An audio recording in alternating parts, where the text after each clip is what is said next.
better fish. I can't believe it. Wow, what the hell is this? Oh, you fucker. Bit heavier, mate, that one. Feels good, this one. Just have to watch these reeds, that's the only problem. Presumably these margins are pretty shallow then, are they? No, there's good depth. I was going to say, what about off them ruts? Because them sunken rushes, that'll be quite shallow down there, I presume. And then maybe that's deeper there, is it? Or At least the big 20 in here. it'll be crazy. Well, here she is, mate. Mate, what a water. Another one of those typical gravel pits in this area. Yeah, gin clear. Absolutely stunning, mate. Absolutely stunning. Loads of rushes, trees, islands. It's going to be a busy day for you if you're going to go roaming. There's loads to explore. I'm going to start here if you don't mind. Mate, only because you crack on only because you think fished it this once, is full place. and I had a couple of fish from this swim, and that's my only other trip. So I'll start here. At least I've got something to go on. I'll let you take the banker spot, mate. Don't you worry. And I know you want to go roaming around and exploring the unknown. Yeah, I mean, there's not many swims on it, is there? So it's going to be a case of having a look around, casting some lures, just looking for clues, basically, and seeing what we can There's a find. cormorant just landing down the other end, yeah. So that's maybe encouraging. Yeah, that's where I'll start. Yeah. So no, I think I'll literally start just around the corner of this peninsula, because I mean, what you've got here, you've got this long part of a lake, you've got an island, and then on the other side, you've got another long part of a lake, haven't you? It's a lake to us. So yeah. If you, I'm from that peninsula, you can cover quite a 180-degree cast pretty much around. Nice. And I'll start here with a couple of ledger dead baits, I think. Yeah, well, I think what we'll do, if you do that, see how you get on with statics. I'll move around the lake, see if I can find some fish, and then try and reconvene midday, see where we're at. And if you're doing well here, I'll come and poach, and if I find somewhere up there, we'll both go up there for the afternoon. Yeah, I can't guarantee I won't move after an hour if I haven't had a bite. Yeah, I thought you might get twitchy feet, mate. But all right, bud. Let's crack on. Yeah. So we're going to leave Lou just around the corner of this peninsula. I'm actually going to have a go just here, which is right by this really long island, which basically splits the lake in half. Now, when you actually have a look, you can see this side of the lake here is quite windswept, but going down that way, just down there, now that's going to be quite flat calm. It should be really easy to spot any fish following the baits. Now, what I'm doing here, my aim is just to find some fish. I don't necessarily need to catch them, obviously that would be a bonus, but just seeing the fish following the baits, coming in, just gives me an idea where to start later, because I've got 3 bait rods in the car and I do plan to bring them out later.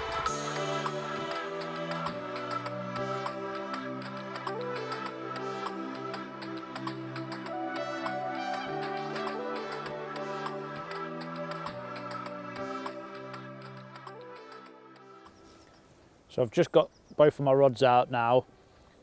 Prior to putting them out, I just detached my rig, my hook link, put a lead on, and I've just had a lead around the swim trying to find a clear area. There's a lot of silkweed and some Canadian pondweed as well in the swim, and rather than chuck a dead bait straight into the middle of a load of that weed and hinder presentation, like I would do when I'm doing my carp fishing with braided line, I'm just leading around and trying to feel the lead, hit a nice clean area and find somewhere where I can present that bait a little bit more effectively. I've done that. I've found a couple of areas. They're not 100% clean, but they're definitely cleaner than the surrounding areas. So I've put some lead booms on just to help with the presentation, and I've put the rods out. On the left-hand rod, over my shoulder, I'm fishing a piece of herring. I've chopped the head off. I've got size 4 hooks on that, it's quite a big bait. And then on the right hand rod, I'm fishing a large smelt with size 6 hooks. It's a slightly smaller bait, so I've gone for smaller hooks.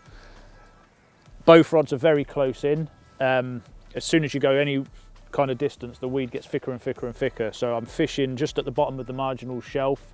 At this time of year, the pike generally are coming into the shallower water in the edge, looking at spawning. It looks like a nice kind of area where they may choose to spawn, so this is my starting point. Don't think it's going to be an easy day. We don't really know a lot about this lake. What we do know from the one guy who's fished it a few sessions is that blanks are common, but there is 1 or 2 really big fish if you get lucky, and we just need that bit of luck today.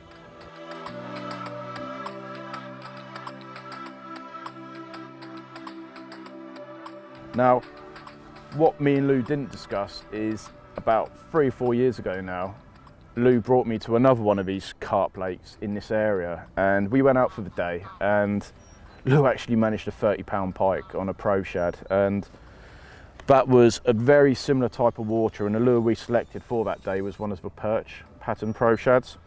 And on the same day I was catching a lot on the zander pro shad in dark oil. Now that's a really great bait because a lot of these waters, they've got perch and they've got a lot of tension, so a dark green bait like that is absolutely spot on. So actually that's what I'm going to start with, and the way I'm rigging these is with corkscrew jig head, so I can adjust the weight depending on the depth. I'm going to start with, that's a 5 gram, so I'm going to start with that. That'll fish it quite shallow. I don't know what the snags are going to be like in here, so I want to be a little bit more cautious. And if that fails, we've also got the faithful Salmo slider, and also we've got the Strike King sexy spoon as well. Spoons are great baits. They can really get you out of trouble at times. But that's all the lures I've brought. If I was fishing another water, a river or another type of venue, I'd bring a lot more lures or just a different selection at least. But for this place, knowing it's clear, gravel pit, I think I've got enough with me. So I'm gonna have a few casts, see how we got on, and yeah, fingers crossed we're gonna get a couple.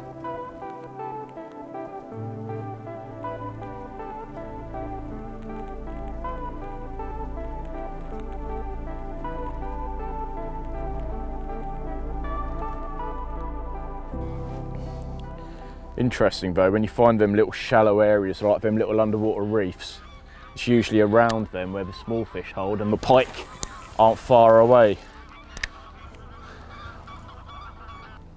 I'll tell you one thing, I'm not far away getting the sweeper out. It's one of my go-to lures, that bait. I absolutely love it.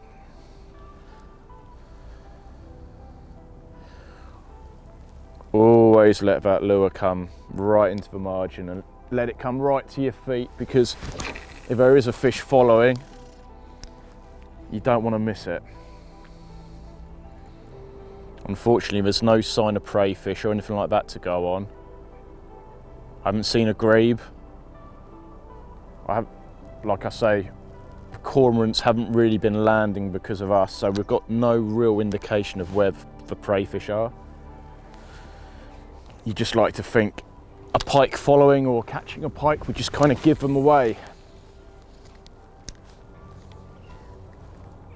I think it's actually worth mentioning about the rod I'm using. Now it's a 40 to 160 gram big bait spin. Now it's a really heavy rod to be fair, and I've got that paired up with a 4,500 Prism X fixed ball reel, and that's loaded with 60-pound elite braid. Now it's a lot heavier than really what I need for the lures I'm working, but there's a couple of reasons for that. One, I didn't know what to expect in terms of snags, and to be honest with you, I'm glad I'm a bit more heavy-handed, because obviously if you hook a big fish around these snags, you want to be able to turn them and move them.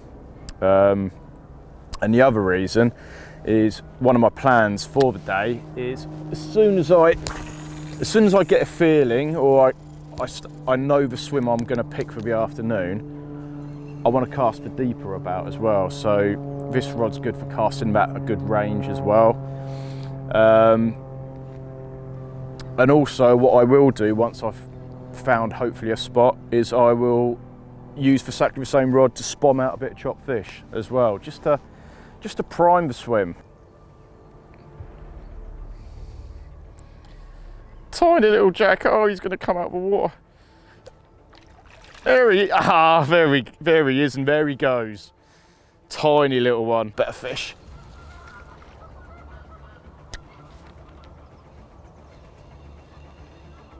No, I can't believe it. Oh, it tangled.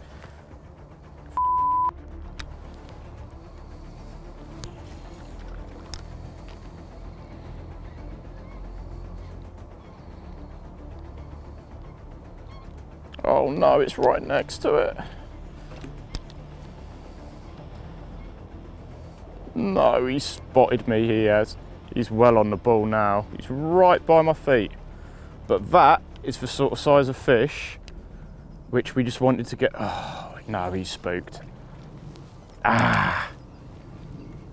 This shallow margin just run out of space. He was keen. He was very keen. He came back 2 or 3 times, that fish did. But I'll be honest with you, this looks a spot. You've got the wind pumping in here. It's deep.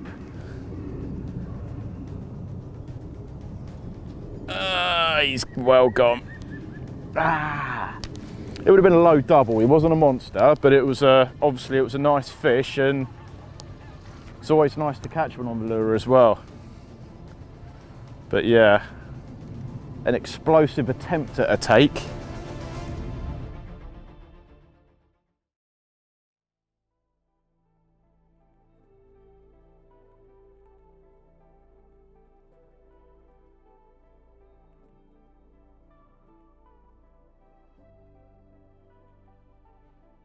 So as I said, I like to have a lead around without the trace and the trebles on to find a spot before fishing. The reason I don't leave the trace on is because with no bait on, it's got no weight, and as it falls through the water it can spin up and you can damage your trace and sort of render it unusable without before you've even started fishing. So I tend to take the trace off and just lead about with the lead on the boom like that. I've got a fluorocarbon leader. This is 60-pound leader. It's very, very strong, abrasion resistant. It protects the fish when you're playing them. And being a carp angler predominantly, the reason I like it as well is because it's far more inconspicuous in the water than the 50-pound braided mainline that I'm using. I'm fishing, especially today, really close in. You're fishing a bowstring tight line, and I much prefer to have that close to the rig going through the water, almost invisible, than the 50-pound braid going through the water at that kind of angle. All I do once I've found the spot, I put the line in the clip on the reel. I've got a marker on the far bank, normally a tree, that I know if I cast towards that, hit the clip, feel it down on a tight line, it's going to land on that spot. Just a case of then attaching the rig. So I've got a ready tied Fox Rage trace here, size 6 trebles on. And I just take the swivel of the trace and it goes onto this quick clip, like so, and I can pull this sleeve back over, and then I've got my running rig there, and it's just then a case of attaching my chosen hook bait, casting it back out, hitting the clip on that line, and hopefully it lands on the clear spot that I found. And in terms of the bait, on one rod I've got a herring, and on the other rod I've got a smelt, and it's quite a big smelt that I'm fishing with. You can see, and then it's just a case of hooking that bait on before casting out. One treble into the tail, one into the flank, like so. And yeah, whilst I think Matt's roving lure tactics are much more productive on a day like today, I'm confident that this is the kind of presentation that if one of them real big girls in here feed, it's going to be this bait they take.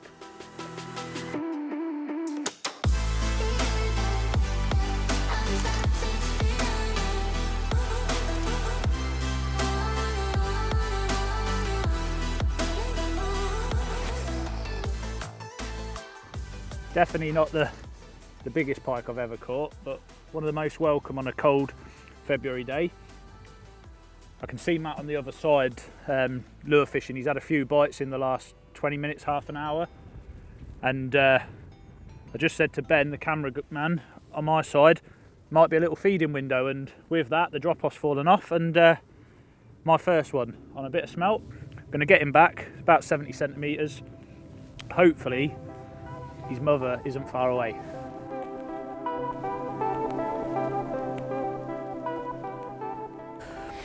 Right, so obviously we had that decent fish come up and smash the lure in the margins. Didn't hook up, but it told us enough. We know that this is probably going to be a place worth visiting later. What I'm now going to do is, I think I know where the pike are anyway. the other fish earlier, that came up for marginal shelf. This fish here, that came up for marginal shelf. We've got a nice deep margin along here. I can feel that by the lure.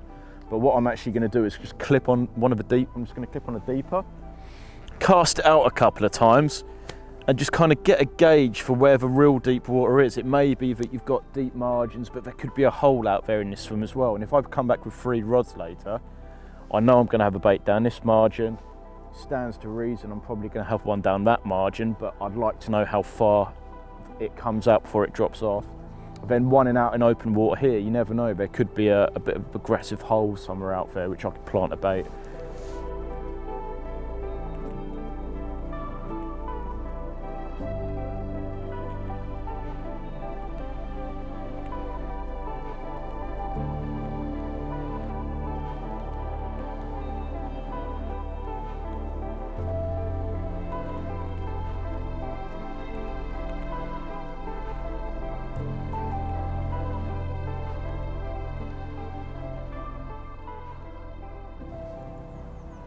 What I'll do, obviously, if we come back here, I'll have a bait down there, down this margin.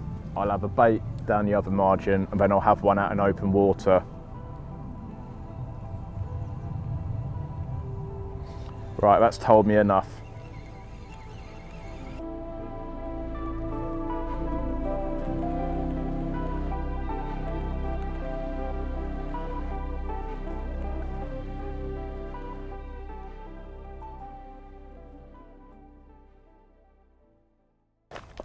Right, what are we looking at? Sweeper.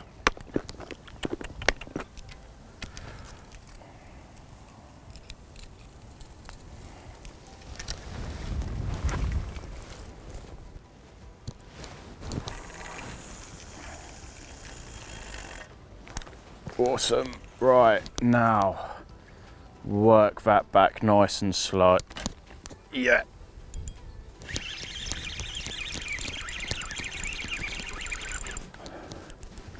Nice. Lovely bow wave came up behind it, mate. Do you see it?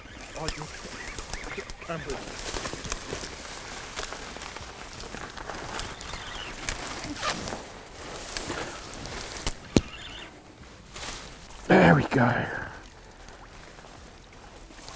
Lovely fish. And there we go. Nailed a sweeper after losing that better fish. Lovely. But yeah, the colours on these fish, look at them. You imagine what she's gonna go. You imagine what a really big one's gonna look like. Let's try and find out, eh? Whoa, angry. Yeah. Oh no! That was a decent fish, mate. Oh, just literally nailed it really gently. Just got it again. Talk about chaotic. Oh, it's not too bad.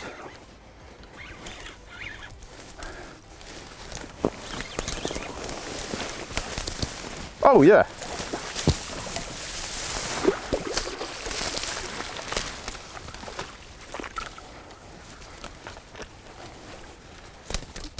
Yeah, that's a double. I was just giving that sweeper a go. I think, what do we have, like 3 bites in double quick time. Lost another fish probably similar to this sort of size, maybe a little bit bigger, and then the one a little bit smaller. But then this one came up, hit the bait.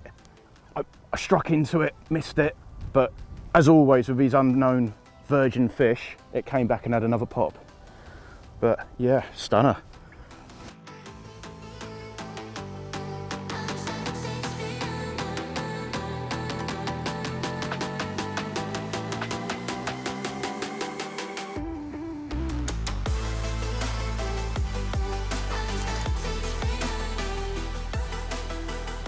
I think we'll go, we'll just go see how Lou's getting on. We obviously saw him catch one, but he may have had a few more.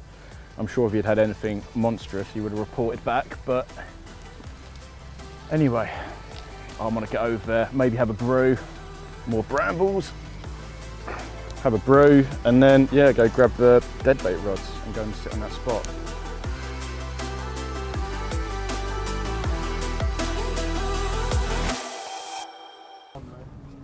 So a little tactical change. I've put a rod out on a float. Where's the net? And it's just gone. So I'm not sure if it's still on, but we'll see. Yeah, that's on. Yeah. How does it feel? Heavier than the last one. Oh, yeah, that's heavier.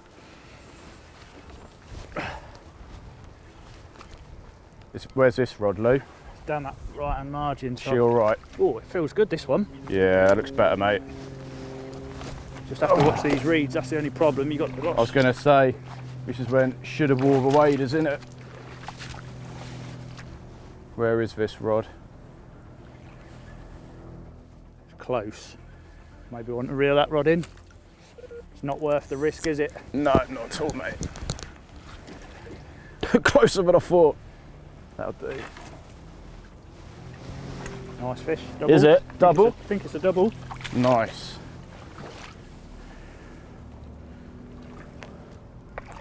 Oh, mate, they're stunning fish, mate. Only one hook in there, so Yeah. let's try and get him in the net quickly. Yeah. Go, mate. I'm sorry, Nice. mate. You lost your dead bait. Did we? Yeah. That's a double. Yeah. Happy days. Nice, mate. Happy days. I reckon I may have just gone past the threshold of my boots. Well, the conditions were looking too good for it not to be a good day. So we even had a chance to catch up. How many have you had? This is the second fish within 20 minutes or so. Yep. It's quite weird because I've only ever fished this lake once before, and nothing until 10:30 that time, and then between sort of 10:30 and 11:30 it came alive, and we had a few chances.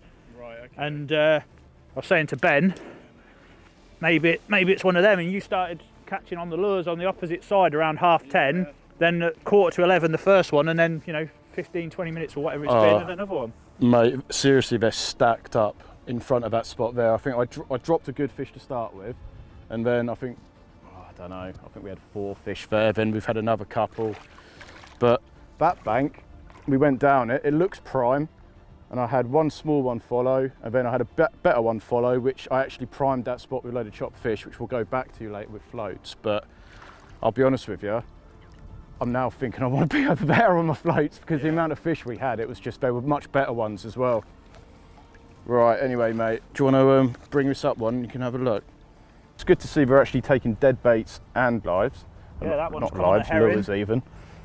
So A big herring as well, whole herring that was, real big bait. hungry fish. The one Doesn't look it.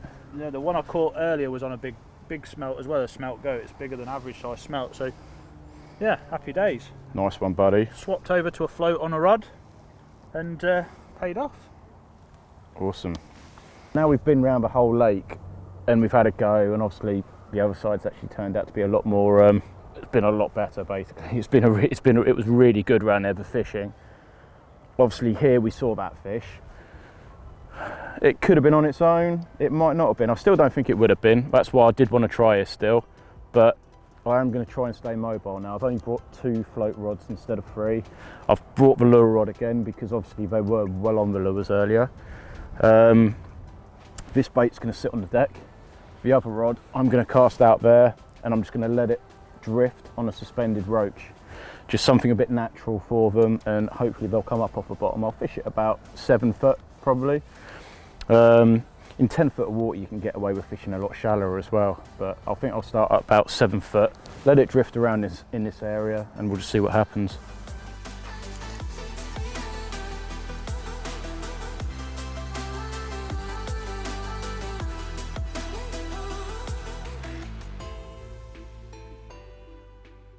Right, so we've got a really slow bite on this rod in the margin, which was the one I was confident of getting a bite on. That's on a herring.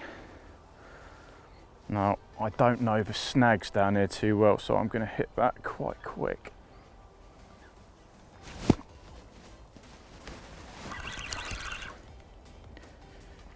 Oh.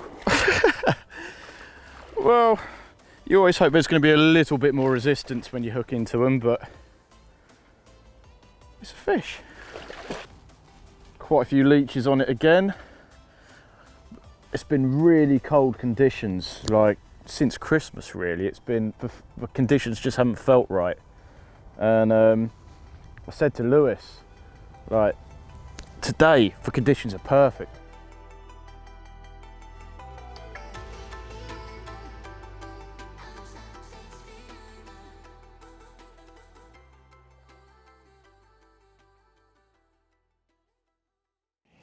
Earlier I said there was a herring in the margins. It's gone. It has gone. 100% something's come in and had it.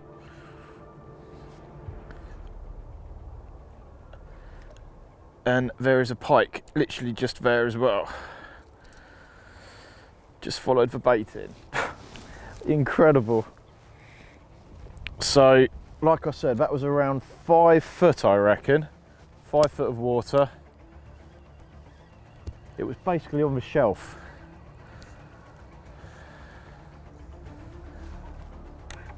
So what we'll do, I reckon it's pretty much the depth of the float with the up trace. I bet you it's incredible that that's in a lot closer, a lot shallower. That should probably do it.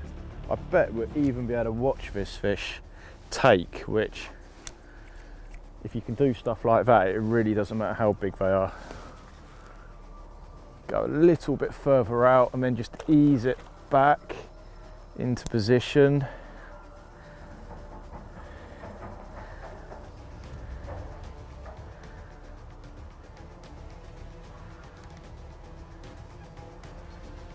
That's about right.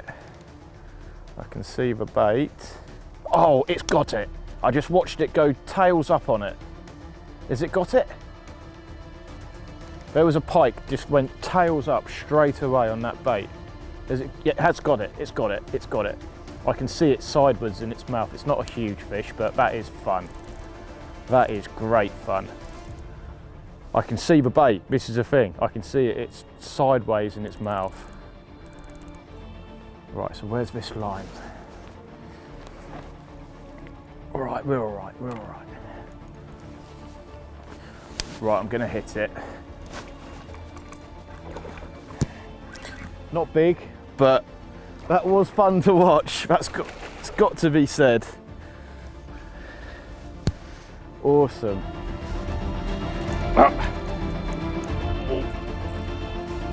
Wow, what the hell is this? Oh my God. Got a pike on steroids. Oh my word, this feels a lot heavier. This feels good, good fish. This is a really hard fighting fish. I've sat here all day. Matt's had a great day by all accounts on the lures. He's been active all the way around as the plan was. And with myself, I've stayed. I've chopped and changed with baits. I've swapped from fishing on the bottom on the ledges to floats after catching that one on the float fished herring. Swapped them both over to floats, and this is I wanted to sit it out just for a chance of a bigger fish, and I think that might be what we're just about to put in the net. It looks a good one. It's in the net. That flat rod in me, that is without a doubt the best fish of the day. That is a good double. If it had a bit more of a belly, I'd say it'd be a 20-pounder, but I think that's a good double, real nice fish. Float fish mackerel. Chopped and changed, like I said. I've tried all manner of baits, and it can be frustrating. You might want to move swims and maybe even move lakes if you're on a complex, but sitting it out and being stubborn, maybe lazy, sat it out on this same area, and yeah, a nice fish. And we've still probably got another, looking at that sun, probably another hour of light yet to go, so who knows, might have another chance yet. I'm not greedy, but this fish will definitely make my day.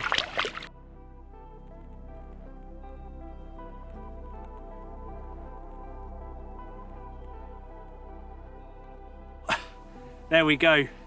That's the last fish of the day. What a beauty to end the day. Just under 16 pounds. Quite a fat belly on it actually. Now it's on the bank. Didn't look that fat in the water, but what a lovely fish. And yeah, that bait and wait tactic of sitting in that one swim and alternating the dead baits, and like I say, I swapped onto the float after I'd had the herring earlier on in the fish on the herring float, fished herring earlier on in the day, and it's getting twitchy, but we're coming into that witching hour. The sun dipped below the trees, and yeah, it's all come good. The float sailed away. It gave me a great fight, really powerful fish, and I'm really pleased. And there's still time yet for one more, but if there's another good upper double or even a 20 to be caught, I hope Matt gets it, because he's worked really hard today moving around the whole pit, whereas I've sat and drank tea most of the day.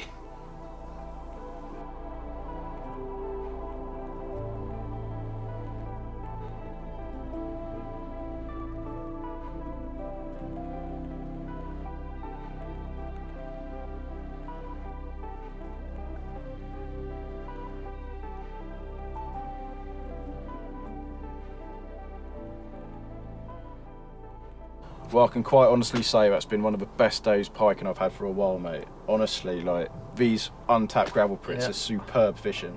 It looked like you were having a blast. I know, obviously, I stayed still and sat it out. Stuck it out, mate. But rewarded. Yeah. I was jealous, I must admit, watching you over the other side getting a bite every cast on that sweeper. It was a lot of fun. It was a lot of fun. But yeah, no, it's been a great day. And the fish, the colours in these clear waters are absolutely stunning. Doesn't matter the size, they just look, when you watch them swim away, you just can't not be in awe of them. No, we've had some proper moments today. I mean, I've had loads of follows coming. I've seen so many fish, and it's been vital to actually have the Polaroids on, so you can actually see them and like maximise like the chances and everything when you see these fish. And I think one of the best things was when a herring actually fell off the hooks when I was playing a pike, and that herring disappeared. And I placed the bait just on top, and I watched this pike tails up and take the bait. Oh, it's just great. I had never seen that. Fantastic place, mate. Just such good fishing. But well, hopefully the viewers have enjoyed it as much as we have. Remember to subscribe to the channel. Yeah. Comment below if you've enjoyed it. Tell us what you want to see more of, and Fox Rage team will try and give you what you want. Get back down there again soon, hopefully, mate. Yeah. Nice one. Happy days. Let's go home.